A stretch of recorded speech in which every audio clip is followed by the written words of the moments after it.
बिस्मिल्लाहिर्रहमानिर्रहीम। अस्सलाम वालेकुम, मेरा नाम हुसैन इकबाल और आप मेरा यूट्यूब चैनल देख रहे हैं। अगर अभी तक आपने चैनल को सब्सक्राइब नहीं किया तो आपसे रिक्वेस्ट है कि चैनल को सब्सक्राइब करें और कमेंट सेक्शन में अपनी कीमती राय से आगाह करें। जनाब, इलेक्शन जैसे जैसे करीब आता जा रहा है, अब गेम जो है वो आर या पार के मरहले पे पहुंच गई है। अब इलेक्शन का बाकायदा माहौल बनने जा रहा है और 8 फरवरी को इंतखाबात हैं और दिसंबर के पहले हफ्ते में या नवंबर के शायद आखिरी दिनों में जो इलेक्शन शेड्यूल है वो जारी कर दिया जाए। उससे पहले पहले इलेक्शन कमीशन को बहुत से मामला जो हैं उनको क्लियर करना पड़ेगा और तमाम तर पार्टीज जो हैं उनके जो कानूनी मामला हैं उनको भी देखना पड़ेगा। और इसी हवाले से इलेक्शन कमीशन की जो कॉज लिस्ट जारी हुई है, उस कॉज लिस्ट में जो पाकिस्तान तहरीक इंसाफ का 13 सितंबर को फैसला इलेक्शन कमीशन ने महफूज किया था इंतखाबी निशान के हवाले से, उसका फैसला कल दोपहर 12 बजे सुनाया जाएगा। और इस फैसले के बाद इस बात का अंदाजा होगा कि इलेक्शन की जो बैलेट पेपर है उसके ऊपर पाकिस्तान तहरीक इंसाफ का जो इंतखाबी निशान है वो क्या होगा। और जो intra party election Pakistan Tehreek Insaf ने करवाए, क्या वो कानून के मुताबिक करवाए या नहीं करवाए, इसका फैसला भी कल 12 बजे जो है वो सुनाया जाएगा। अब इलेक्शन कमीशन जनाब लफ्जी तौर पर तो पाकिस्तान तहरीक इंसाफ को इस चीज की गारंटी दे चुका है। जब पाकिस्तान तहरीक इंसाफ के वफद की मुलाकात हुई chief election commissioner Sikandar Sultan Raja साहब से, तो उन्होंने यही कहा था कि पाकिस्तान तहरीक इंसाफ को जो इंतखाबी निशान है वो बल्ला ही अलॉट किया जाएगा और चेयरमैन तहरीक इंसाफ भी जो है वो इमरान खान साहब ही रहेंगे। तो ये लफ्जी बातें थी, कल इनका फैसला जो है वो इलेक्शन कमीशन सुना देगा कि इन लफ्जों में कितनी हकीकत थी और इस फैसले में सच्चाई जो निकल के आती है सामने वो क्या आती है। क्या पाकिस्तान तहरीक इंसाफ जो है वो बल्ले के इंतखाबी निशान पर ही इलेक्शन लड़ेगी और क्या तहरीक इंसाफ जो है उसके चेयरमैन इमरान खान साहब ही रहेंगे। क्योंकि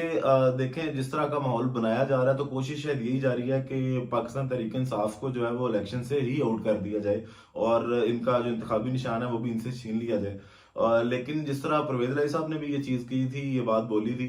कि अगर पाकिस्तान तहरीक इंसाफ को जो वो पार्टी है जिसने 2018 में सबसे ज्यादा सीटें ली और हुकूमत बनाई, उस पार्टी को अगर आप इलेक्शन से ही बाहर कर देते हैं और उनको इलेक्शन लड़ने की इजाजत नहीं दी जाती, तो उस इलेक्शन की वक़्त क्या बचेगी, दुनिया में उन इलेक्शंस की क्या कदर होगी और अवाम में उन इलेक्शन की क्या कदर होगी। क्या अवाम उस इलेक्शन को मानेगी भी या नहीं मानेगी, या फिर सिंपल एक वजीर आजम बना दिया जाएगा कि फलां बंदा जो है वो वजीर आजम है। अगर तहरीक इंसाफ नहीं रहती, जो ग्राउंड रियलिटी है, और अभी भी अगर देखा जाए तो पाकिस्तान की सबसे बड़ी जो सियासी जमात है वो तहरीक इंसाफ ही है, चाहे उस पर जितना मर्जी दबाव डाला जा रहा है या उसको तोड़ने की कोशिश की जा रही है। तमाम तर सर्वे वो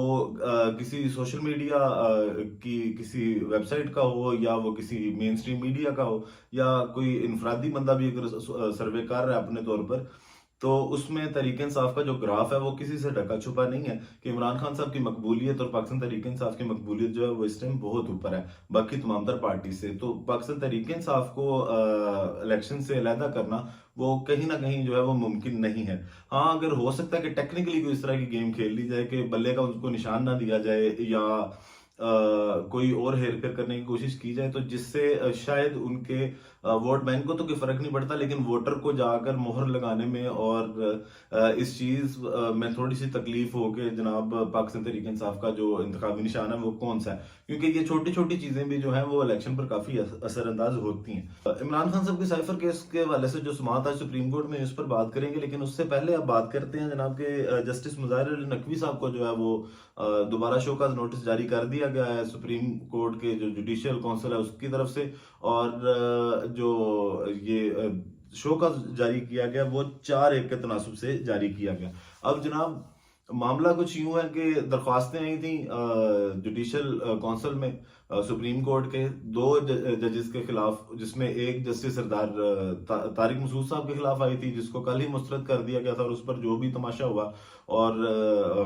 काजी फाइज ईसा साहब ने जो जो रिमार्क्स दिए वो भी हम आपको पहले बता चुके हैं और वो जो उनके खिलाफ शिकायत थी उसको मुस्तरद कर दिया गया। लेकिन जस्टिस मुजाहिर अली नकवी साहब के खिलाफ जो शिकायत आई उस पर जो है वो दलाइल उनसे उनसे जवाब तलब किया गया और उनको शोकॉज नोटिस जारी कर दिया गया। अब जनाब ये नोटिस जो है वो इस चीज़ का तयन करेगा कि क्या जस्टिस मुज़ाहिर अली नकवी साहब जो हैं वो सुप्रीम कोर्ट का हिस्सा रहेंगे या उनको सुप्रीम कोर्ट से निकाला जा रहा है। ये इस उनको सुप्रीम कोर्ट से निकालने की पहली बुनियाद रखी जा रही है। इसमें भी इस कार्रवाई में बहुत से सवाल तो उठते हैं कि जनाब वो जज जिनके अपने खिलाफ जस्टिस तारिक मसूद साहब जो हैं वो शिकायत आई थी, वही जो है वो बैठकर सवालात कर रहे हैं दूसरे जज से। तो काफ़ी चीज़ें हैं जो इस तमाम तर फैसले को मुतनाज़ बनाती हैं और मुज़ाहिर अली नकवी साहब का आगे क्या मुस्तकबिल होगा, ये फैसला इस शो का नोटिस के बाद जब दोबारा इजलास होगा, जब जवाब दे दिया जाएगा तो फिर देखा जाएगा कि मुज़ाहिर अली नकवी साहब जो है वो कहाँ पे खड़े होते हैं। अब बात करते हैं जनाब साइफर केस के हवाले से। इमरान खान साहब ने जो दरख्वास्त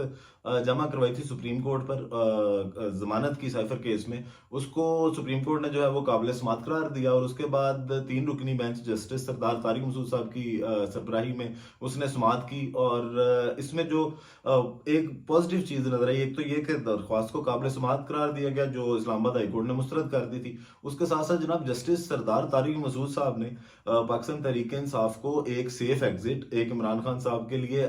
जो किस तरह से केस लड़ना चाहिए पाकिस्तान तहरीक इंसाफ को, वो रास्ता बताया। हालांकि जस्टिस सरदार तारिक मसूद साहब वो जज हैं, वो जस्टिस हैं जिनके बारे में ये तासुर आता है कि जनाब उनके घर से या उस घर से पाकिस्तान तहरीक इंसाफ के लिए कभी कोई खैर की खबर नहीं आई। लेकिन आज की सारी कार्रवाई में, आज की सारी प्रोसीडिंग में जस्टिस तारिक मसूद साहब ने एक तो पाकिस्तान तहरीक इंसाफ की जो लीगल टीम है उनसे ये कहा कि आप लोग ये क्या कर रहे हैं कि आप एक ही टाइम पे